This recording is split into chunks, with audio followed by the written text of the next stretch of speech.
Hi, Mikel. Hi. Team news first of all. Is Thomas Partey fit to play to start in this game, and is it a game he needs to start in? Well, he hasn't obviously trained much. He only had a session, and he would train today, so it's what it is. He was out for a few weeks, and he needs to get the rhythm. Just some reflections on Leicester. You didn't really say too much about the use of VAR in that match, and also at the end of the game, Saliba and Gabriel seemed to be involved in some kind of confrontation on the pitch. Was that them just showing a bit of passion, or what was going on there? Yeah, they are a happy marriage. They love playing with each other, but they are really demanding with each other, which is good, and everything is fine. And the use of VAR at Leicester, anything to add on that? No. What about this game with Everton then? Is it a case of revenge after losing there earlier this month? It's a case of doing things better than we did when we played in a few weeks ago, and earning the right to win the game. And hopefully tomorrow we will play much better than what we did that day. Have you made the team look at the video of that match again, and what are you going to be telling them? But like with any opponent, we show them what they do, what they are about, what we expect to do to try to beat them, and nothing different. Your record against Sean Dyche is quite modest. You played him 6 times and only won 1, and your teams have only scored 2 goals. What would you say about your meetings against Now Sean we have Dyche? to improve. If you win this game, you go to 60 points after 25 games. Only 2 previous Arsenal teams in the Premier League era have done that. That's some achievement, isn't it? If we do it, yes, but that means nothing because we still another 14 games to play, and it's still a long run. Thank you. Thank you. Alison from the Premier League. Hi, Mikel. Hi. Your teams have been quite consistent of late. They've almost picked themselves, and that consistency is really good. But obviously now you've had players coming in like Trossard and doing a really good job. Is it becoming more difficult to know what your best team is now? Well, we assess that situation every single day. The fact that we have options right now and we have some players coming from injuries give us alternatives, which is going to be crucial because players that can maintain the same level for 10 months is just impossible. And we need to change, and we have to generate alternative and be more unpredictable sometimes for opponents as well. And we have those options now. In terms of preparation for this game, is it a bit easier? Obviously, that you faced Everton quite recently, but also the fact that they've got a new manager, so perhaps you don't have to analyse quite as many games? No, but obviously with Sean, it's quite clear what he's done and where the success that they had is coming from. And tomorrow they will prepare the game in a proper, similar way, I expect. But with every manager, it's the same. We have to look at certain matches, what they do, and try to get the right tactics to beat them, but as well the same mentality and expectation of what we demand in the game. I've just got a more general question. I was speaking to your former manager, David Moyes, the other day, and he was saying how he misses some of the traditions from back in the day, like having a drink with the manager after the game. And obviously as a manager, since you come in, those traditions have gone. Are you kind of sad that you don't have that opportunity to sort of have that bonding with other managers? I haven't had that opportunity because since I joined after 2 or 3 months later, we had COVID. And probably COVID was a catalyst of losing that tradition, which is a shame because I think it was something special and generates a certain bond with the manager. But sometimes maybe we can talk about it between us and get it back. Thank you. Thank you. Erik from talkSPORT. Hi, Mikel. You had that little blip, and now you've had 2 really good away wins at Villa and Leicester. You spoke about after the victory on Saturday.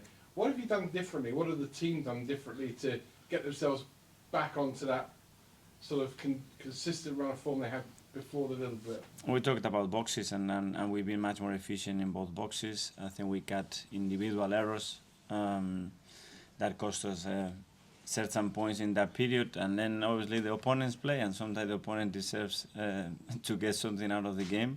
But certainly I think our level and the way we have played doesn't drop. Do you think the opponents are now looking at you thinking, well, they're right back on it and they've been top by 1 week since August, and fear playing you, especially Everton at home, your home tomorrow night? I don't know, we don't control what the opponents are feeling or how they prepare the games. What we have to do is tomorrow in front of our crowd, go full tail, go to win the game and play well and compete really well against this team. You mentioned your crowd quite a lot this season, how important they are at the Emirates, the fact that there's none of that sort of situation around the ground anymore that's not supportive. It's 100% buying into, even if you go a goal down, it's 100% buying into what you and the team are trying to do. Yeah, and that's going to be crucial. And tomorrow we expect to have the same support, because with that we're going to be closer to winning that game for sure. One last one. You were under pressure last year. You're not anymore. You're under a different pressure now. During your documentary, it showed you going home and playing football in the garden with your kids and just relaxing. How much is that help for you, the fact that when you go home, you've got something that you can completely switch off and take the pressure away from you like that? Well, you can have difficulties in your job and challenges, which we do, especially when you lose, but when you are winning as well, because this job is so demanding. But you cannot destroy your life because of that. And your family, your friends, your loved ones, the people around you, doesn't deserve to affect their lives in such a negative way because you don't win a football match. So that balance, I think, in my case, was critical. But you need some help to someone paint that picture in front of you, because sometimes when you are in that position, it's not easy to see. Mark from PA. Hi, Mikel. Similar to that, really. Graeme Potter mentioned you the other day. He's under a lot of pressure at the moment, but he said he used you as an example of giving a manager time. Do you empathise and sympathise with the situation he's going through at the moment? Absolutely, we are colleagues, and we all know the pressure, the demands, and the uncertainty that this industry has, and as well, because the fact is at the end that the ball has to go into that net, and there are many factors that sometimes prevent that you cannot control. So of course you empathize, and because you suffer, because you know how it is when you are going through those moments. He also revealed his family and himself have been targeted with death threats and things like that. Did that ever happen to you when you were going through your hard times? And that just can't happen, can it? Really? I prefer not to talk about that. And just finally, with the Gabriel and Saliba incident we saw on Saturday. Sorry? Do you like, with what happened with Gabriel and Saliba at the end of the game, do you like your players to challenge each other, so it's not always your voice, it's that they are challenging? Yeah, I don't want robots. I want players with feeling, with passion, that they demand each other, but then that they have that chemistry, and those two certainly have that chemistry on and off the field, and I love that even winning, and they wanted to still to do better. Mark from the Athletic. Hey, Mikel.